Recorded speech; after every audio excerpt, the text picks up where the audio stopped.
Hello students, welcome to our channel. आज के इस वीडियो में मैं आप लोग को पढ़ाने वाला हूं ओसीएम का गाला पेपर 6 का सेक्शन बी।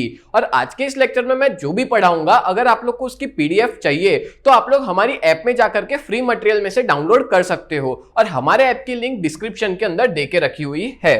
ठीक है, तो शुरुआत करते हैं हम लोग सबसे पहले क्वेश्चन से। Question number 21, What are the elements included in the product mix? तो देखो प्रोडक्ट मिक्स में कौन से एलिमेंट्स इंवॉल्व होते हैं। तो प्रोडक्ट है तो प्रोडक्ट का appearance, colour, size, shape, weight, उस प्रोडक्ट की पैकिंग, आफ्टर सेल सर्विस, ये सारी चीजें प्रोडक्ट मिक्स के अंदर इन्वॉल्व होती है। ठीक है, नेक्स्ट आगे बात करें number 22, what is strategy. Strategy मतलब क्या? तो देखो यहां पे एक वर्ड याद रखना आप लोग, कॉन्ट्रीवेंस, जो कि यूज किया जाता है कोई भी प्री डिटरमाइन ऑब्जेक्टिव्स को अचीव करने के लिए, अकॉम्प्लिश करने के लिए। अब कॉन्ट्रीवेंस का मतलब क्या होता है? तो कॉन्ट्रीवेंस मतलब हम कहेंगे कोई भी तरह की तरकीब या युक्ति, उसको ही हम लोग कॉन्ट्रीवेंस कहते हैं। ठीक है, तो अगर आप कोई भी काम करने के लिए, आपके कोई गोल को अचीव करने के लिए कोई तरकीब लगाते हो तो उसको ही हम लोग क्या कहेंगे? स्ट्रेटेजी कहेंगे। कोई तरह की युक्ति लगाते हो तो उसको ही हम क्या कहेंगे? स्ट्रेटेजी कहेंगे। बोलो, क्लियर हो गया? तो इसमें आप लोग को ये वर्ड याद रखना है कि contrivance used for accomplishment of predetermined objective of planning is known as strategy. बोलो, क्लियर हो गया? नेक्स्ट आगे बढ़ते हैं नंबर 23 पे।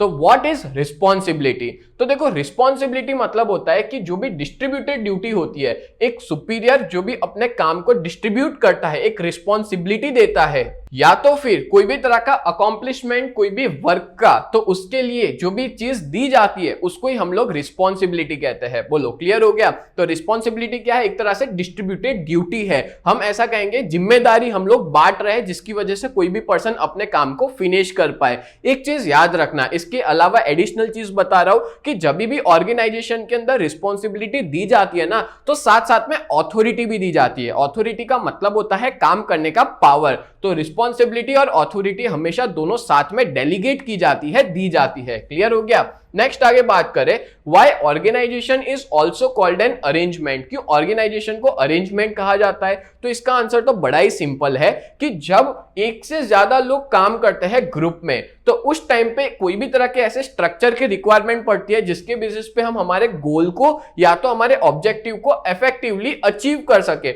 उसी को ऑर्गेनाइजेशन कहते हैं। अब सीधी सी बात है, एक से ज्यादा लोग हैं ग्रुप के अंदर तो उसको हम अरेंजमेंट भी कहेंगे। दैट्स व्हाई हम ऐसा कहेंगे कि एक ऐसा स्ट्रक्चर है जिसमें ऑर्गेनाइजेशन को ही क्या कहा जाता है? अरेंजमेंट कहा जाता है। बोलो, क्लियर हो गया?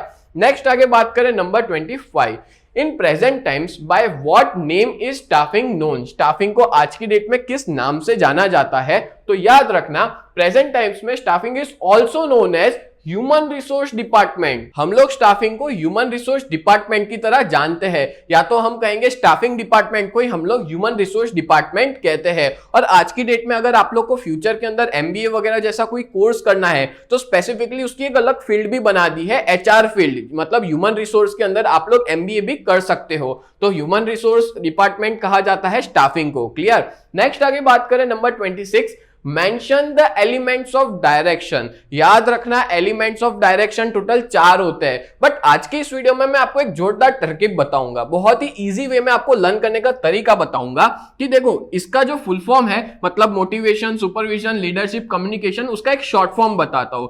आप लोग ना इसको MSLC से याद रखना। अच्छा, MS धोनी को सभी लोग जानते हैं, थाला फॉर अ रीजन। तो M से मोटिवेशन, S से सुपरविजन, L से लीडरशिप और C से कम्युनिकेशन। ऐसा समझ लो MS धोनी को LC दे दिया। ठीक है, तो इससे आपको पूरा का पूरा पॉइंट याद रह जाएगा। इसका शॉर्ट फॉर्म याद रख लेना, MSLC। M for motivation, S for supervision, L for leadership and C for communication. तो इस तरह से टोटल 4 एलिमेंट है डायरेक्शन के। बोलो, क्लियर हो गया? अब आगे बढ़ने से पहले मैं आप लोग को एक इंपॉर्टेंट इंफॉर्मेशन देना चाहता हूं कि अगर आप लोग को अकाउंट या स्टेट्स में कोई भी तरह की दिक्कत है ना, तो आप लोग जरूर हमारे बैच में जुड़िए। सिर्फ और सिर्फ 599 में एग्जाम तक बहुत ही ज्यादा अफोर्डेबल प्राइस है। आप लोग हमारी इस बैच में सारे के सारे रिकॉर्डेड वीडियोस मिल जाएंगे अकाउंट और स्टैट्स के, जो आपको एग्जाम में बहुत ज्यादा हेल्प करेंगे। साथ साथ में मोस्ट टाइम पे क्वेश्चंस भी हम लोग हमारी इस बैच में अपलोड करने वाले हैं, तो जरूर आप लोग जुड़िए। और अगर आपने अभी तक हमारी ऐप डाउनलोड नहीं की है तो प्ले स्टोर पे UGT नाम है और ऐप स्टोर पे माई इंस्टीट्यूट नाम है। और अगर कोई भी तरह की दिक्कत है तो आप इस नंबर पे कांटेक्ट कर सकते हो। चलो नेक्स्ट आगे बढ़ते हैं, number 27, Which type of shares must be issued by company procuring capital fund by issuing security? तो कौन से टाइप के शेयर्स हम लोग इश्यू करते हैं? तो भाई सीधी सी बात है, इक्विटी शेयर ही एक ऐसे टाइप के शेयर्स होते हैं जिसको कोई भी कंपनी इश्यू करती है और पैसा लेती है। प्रोकरिंग कैपिटल मतलब कि पैसा लेती है। क्लियर हो गया? नेक्स्ट आगे बढ़े, what is the time period for the maturity of instrument of money market? अच्छा, मनी मार्केट आपको पता होगा, थोड़ा एक ब्रीफ आइडिया दे देता हूं।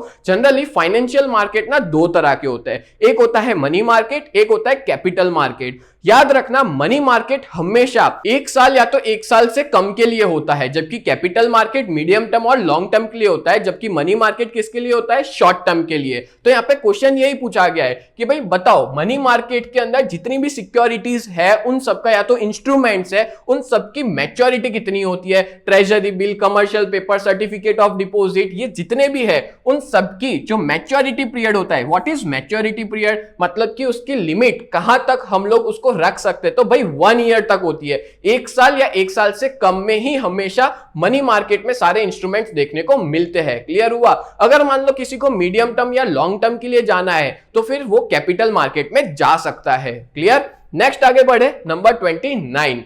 तो what matters are included in marketing mix? तो याद रखना, मार्केटिंग मिक्स में 4 चीजें आ जाती है जिसको 4 पीस ऑफ मार्केटिंग मिक्स भी कहा जाता है, जिसमें आ जाता है एक पी प्रोडक्ट, दूसरा पी आता है प्राइस, तीसरा पी आता है प्लेस और चौथा पी आता है प्रमोशन। इस तरह से 4 पीस ऑफ मार्केटिंग मिक्स होते हैं। ये 4 के 4 पी आप लोग याद रखना। डन? नेक्स्ट आगे बढ़े, 30। Under which heads can customer exploitation can be divided? तो भाई कस्टमर एक्सप्लॉयटेशन को डिवाइड 3 चीजों में किया जाता है। जनरली इसको मेनली 3 हेड्स में डिवाइड किया है। सबसे पहला फिजिकल एंड मेंटल एक्सप्लॉयटेशन, जब भी कोई भी कस्टमर होता है उसको कोई भी फिजिकली हार्मफुल होता है या मेंटली वो स्ट्रेस में आ जाता है, या इकोनॉमिक एक्सप्लॉयटेशन पैसे के फॉर्म में, या तो फिर डैमेज और लॉस टू पब्लिक इंटरेस्ट, या तो ऐसा कोई डैमेज या लॉस जो पब्लिक इंटरेस्ट के खिलाफ हो। क्लियर? तो इस तरह से टोटल इसमें 3 हेड्स आते हैं किसके? कस्टमर एक्सप्लॉयटेशन के। बोलो क्लियर हो गया? तो यहां पे मैंने आपको 10 के 10 क्वेश्चन सॉल्व करवा दिए काला पेपर 6 के सेक्शन बी के। तो उम्मीद करता हूं ये पूरा वीडियो आपको बहुत ज्यादा हेल्पफुल हुआ होगा। तो ऐसी वीडियोस देखने के लिए आप लोग हमारे चैनल को सब्सक्राइब करें। तो मिलते हैं नेक्स्ट वीडियो में, तब तक के लिए bye and thank you so much.